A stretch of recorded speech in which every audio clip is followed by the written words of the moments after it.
दोस्तों, आखिर क्यों बुढ़ापे में अपनी औलाद साथ छोड़ देती है? इसके लिए मैं आपको आज एक गिद्ध की कहानी बताने वाला हूँ। आज का वीडियो बिना स्किप किए सबको देखना चाहिए, क्योंकि बुढ़ापा तो एक दिन सभी पर आएगा। जो आज बालक है वो कल युवा बनेगा, परसों जवान होगा और आगे फिर बुढ़ापा स्वीकार करना ही पड़ेगा, चाहे कुछ भी कर लो। इसमें किसी की नहीं सुनी जाएगी। ऐसा नहीं है कि कोई व्यक्ति अधिक धनवान है तो वो कुछ रिश्वत दे देगा और बुढ़ापा उस पर असर नहीं करेगा। ऐसा नहीं है कि कोई बहुत बड़ा है, बहुत लोग उससे डरते हैं तो बुढ़ापा भी उसके डर से उसके पास नहीं जाएगा। चाहे कोई ज्ञानी हो, धनी हो, बली हो, सबके सारे के सारे हुनर धरे के धरे रह जाएंगे जब बुढ़ापा आपके ऊपर आएगा। इसीलिए यह जानकारी सबको ध्यान से सुननी चाहिए। इस वीडियो से पता चलेगा कि औलाद बुढ़ापे में साथ क्यों छोड़ जाती है। इस बात को समझने के लिए हमें इस कहानी को ध्यान से सुनना चाहिए। किसी जंगल में एक बड़ा भारी बरगद का वृक्ष था। उस वृक्ष पर हजारों प्रकार के पक्षी किलौले करते रहते थे, या यूं कहिए कि सारे जंगल के पक्षी उस वट वृक्ष पर विश्राम करने के लिए जाते रहते थे। कुछ पक्षियों का वो स्थायी निवास स्थल था। उस वृक्ष पर बैठकर पक्षी अपार आनंद की अनुभूति प्राप्त करते थे। कहते हैं कि हम जब किसी स्थान पर या किसी व्यक्ति के साथ बहुत लंबे समय तक रहते हैं तो हमें उससे मोह हो जाता है। इसी तरह उस वृक्ष पर रहने वाले सभी पक्षियों को उस वृक्ष से मोह हो गया था। एक दिन की बात है, जंगल सूख गया। कई वर्षों से पानी नहीं बरसा। जंगल के वृक्ष सूख सूख कर मुरझाने लगे। वो वृक्ष भी पानी ना पड़ने के कारण सूखने लगा। समस्त पक्षी धीरे धीरे करके उस वृक्ष को छोड़कर जाने लगे। जब वृक्ष पूरी तरह से सूख गया, उसके पत्ते डालियां टूटकर नीचे गिरने लगे, तो उस वृक्ष पर रहने वाले सारे पक्षी उस वृक्ष को छोड़कर किसी दूसरे स्थान पर चले गए। केवल एक बूढ़ा गिद्ध उस वृक्ष पर अकेला बैठा रह गया। उसने देखा कि उस वृक्ष पर रहने वाले सारे पक्षी वहां से एक एक करके जा चुके हैं। कुछ पक्षियों ने उस बूढ़े गिद्ध से भी चलने के लिए कहा, परंतु गिद्ध ने जाने से मना कर दिया।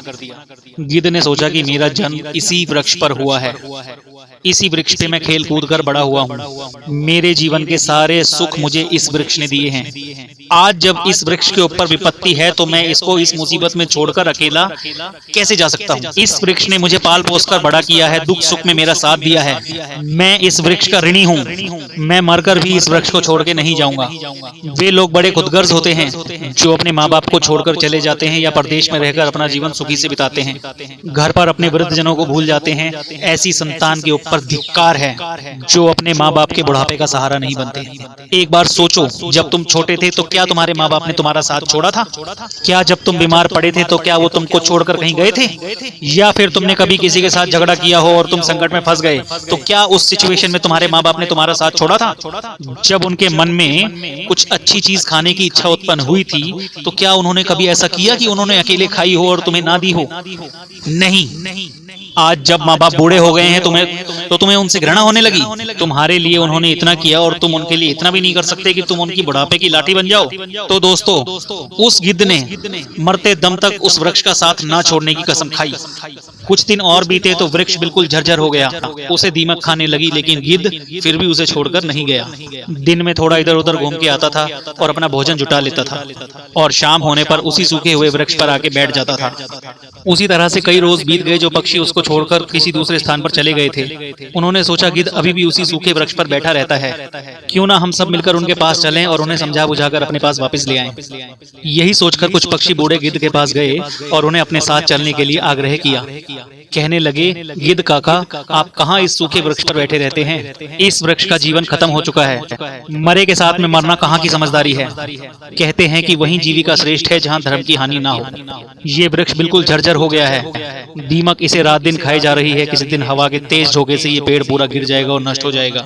फिर तुम कहाँ जाओगे? विद्वान लोग कहते हैं कि शत्रु, कर्जा, अग्नि और बीमारी, इन चारों को समय रहते दवा दी जानी चाहिए। जो इनसे अपना समाधान नहीं करता है वो बेमौत मारा जाता है।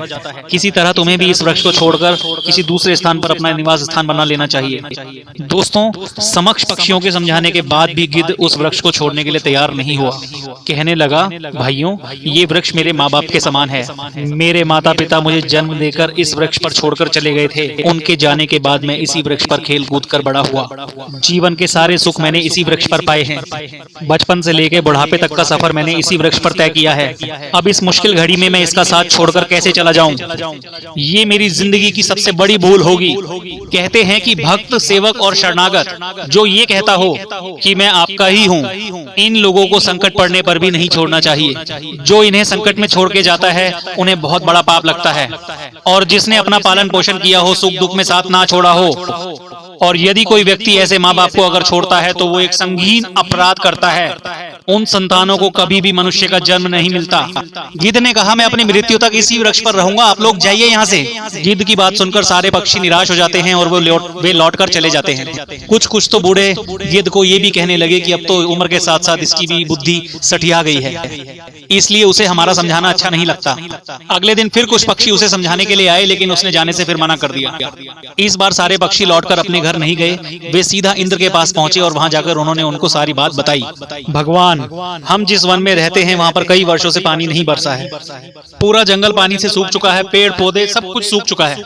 जंगल के सभी जीव जंतु अपना उस स्थान को छोड़कर सब इधर उधर कहीं ना कहीं चले गए हैं। पर दुख की बात यह है कि जिस वन में हम लोग रहते थे उस जंगल में एक बरगद पर एक बूढ़ा गिद्ध है। हम लोग तो चले आए, लेकिन वो गिद्ध उस वृक्ष को छोड़कर कहीं नहीं जाना चाहता। वृक्ष सूखकर झरझर हो चुका है, वो कभी भी गिर सकता है। हम लोग उनको समझाने गए थे, लेकिन वो फिर भी उस वृक्ष को छोड़ने के लिए तैयार नहीं हुए। वो कह रहे थे कि मरते दम तक मैं इस वृक्ष का साथ नहीं छोड़ूंगा। इसीलिए हे भगवान, आप स्वयं चलकर उन्हें समझा दीजिए, शायद वो आपका कहना मान जाएं। दोस्तों, पक्षियों के निवेदन पर इंद्र देवता ने उनका निवेदन स्वीकार कर लिया और इंद्रदेव उन पक्षियों के साथ उस वन में जाकर उस बूढ़े गिद्ध को समझाने लगते हैं। गिद्धराज, मैं देवराज इंद्र तुम्हें समझाने आया हूँ। इस पेड़ की हालत खराब हो चुकी है, ये कभी भी टूटकर गिर सकता है। इस पर छाया के लिए एक भी सूखा पत्ता नहीं बचा है और आप भी बहुत बूढ़े हो चुके हो। किसी दिन ये वृक्ष गिर गया तो आपकी मृत्यु हो सकती है, इसीलिए इस वृक्ष को छोड़कर किसी सुरक्षित स्थान पर चले जाएं। दोस्तों, इंद्र की बात सुनकर बूढ़ा गिद्ध कहने लगा, हे भगवान, जब मेरा जन्म हुआ था तो मेरे माता पिता मुझे इस वृक्ष के ऊपर छोड़कर स्वर्ग सिधार गए थे। मैं जब छोटा था तो इसी वृक्ष ने मुझे पाल पोस कर बड़ा किया। मैं इसी वृक्ष पर खेला कूदा हूँ, इसी पर रहकर मैंने सारे सुख उठाए हैं और इसी वृक्ष पर रहकर मैं बूढ़ा हो गया हूँ। मेरा पूरा जीवन इसी वृक्ष की छांव में बीता है। आज जब इस वृक्ष पर विपत्ति आ गई तो मैं इसे छोड़कर कैसे चला जाऊं? अक्सर लोग यही कहते हैं कि विपत्ति आने पर गरीबी में लोग अपने अपने बंधु का साथ छोड़कर चले जाते हैं। मैं उन मतलबी लोगों की तरह नहीं हूँ। मैं मरते दम तक, आखिरी श्वास तक अपने माता पिता की तरह इस वृक्ष का साथ निभाऊंगा। गिद्ध का एहसास और अतुल्य प्रेम देखकर इंद्र देवता प्रसन्न हो जाते हैं। वो कहते हैं, गिद्ध, मैं तुम्हें वरदान देना चाहता हूँ, बताओ तुम्हें क्या चाहिए। तब गिद्ध कहता है कि हे भगवान, अगर आप मुझे देना चाहते हो तो मुझे वरदान नहीं चाहिए। इस बरगद को वरदान दे दीजिए ताकि ये हरा भरा हो जाए, इसकी आयु बढ़ जाए। मैं तो वैसे भी बूढ़ा हो चुका हूँ, थोड़े बहुत दिन का जीवन शेष बचा है। मेरे बाद इस वृक्ष पर हजारों पक्षी सुखी रहेंगे, सबका भला होगा तो मुझे भी खुशी होगी। गिद्ध की बात सुनकर इंद्र ने उस वृक्ष को फिर से हरा भरा बना दिया। पूरे जंगल में पानी बरसा दिया, सारे जंगल के वृक्ष फिर से हरे भरे हो गए। चारों तरफ हरियाली छा गई। जो जीव जंतु पशु पक्षी जंगल को छोड़कर चले गए थे वो फिर से उसी जंगल में लौटकर वापस आ गए। सारे पक्षी उसी बरगद पर आकर अपना जीवन यापन करने लगे। सब पक्षी उस बूढ़े गिद्ध काका की पूरी सेवा करने लगे। उनके लिए भोजन पानी सब वहीं लाकर देते थे। दोस्तों, इस प्रकार गिद्ध का शेष जीवन खूब शांतिमय तरीके से बीत गया। हमें भी इस कहानी से सीख लेनी चाहिए कि अपनों का बुरे वक्त में कभी साथ नहीं छोड़ना चाहिए। खासकर से जिसने आपको जन्म दिया है, उस माँ का पालन पोषण करने वाले उस पिता का, वो आपके जन्मदाता हैं। आपको पाल पोस कर बड़ा करने में उन्होंने बहुत तकलीफ उठाई है। उनके बुढ़ापे में यदि आप सहारा नहीं बन पाए तो आपका वो जीवन किसी काम का नहीं रहेगा।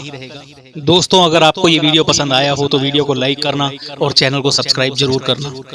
वीडियो के अंत तक बने रहने के लिए, वीडियो को पूरा देखने के लिए हम आपके तहे दिल से शुक्रगुजार हैं और आप सभी का बहुत बहुत बहुत बहुत धन्यवाद।